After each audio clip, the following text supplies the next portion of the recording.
Dapat mag-ingat tayo sa pag connect nito, na kailangan clear muna ang ating linya bago natin i-terminate sa loop card, kasi posibleng masira yung ating loop card.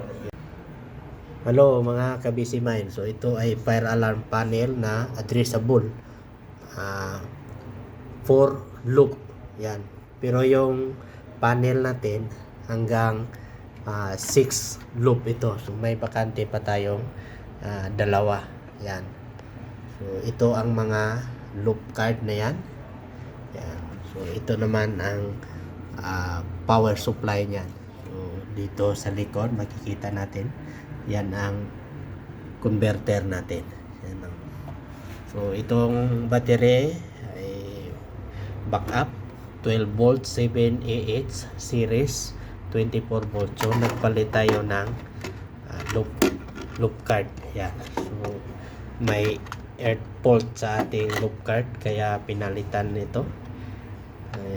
Sira yung loop card.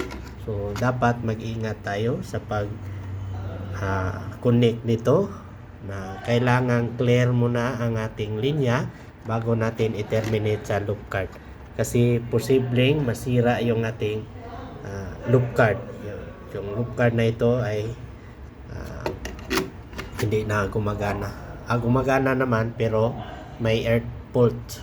So ito ang monitor niyan, napaka simple lang monitor niya, touchscreen nito.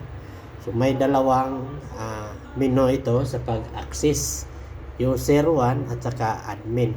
Itong admin, dito tayo mag-control kung mayroon tayong baguhin, yan, settings yan. Dito naman sa user, may mga menu tayong makita diyan tungkol sa device. Yan.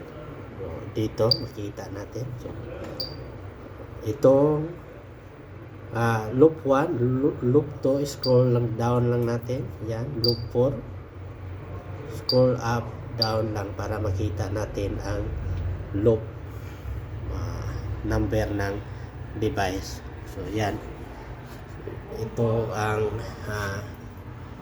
control niya. Yan, yung board ng monitor. Yan, napaka simple lang sa loob.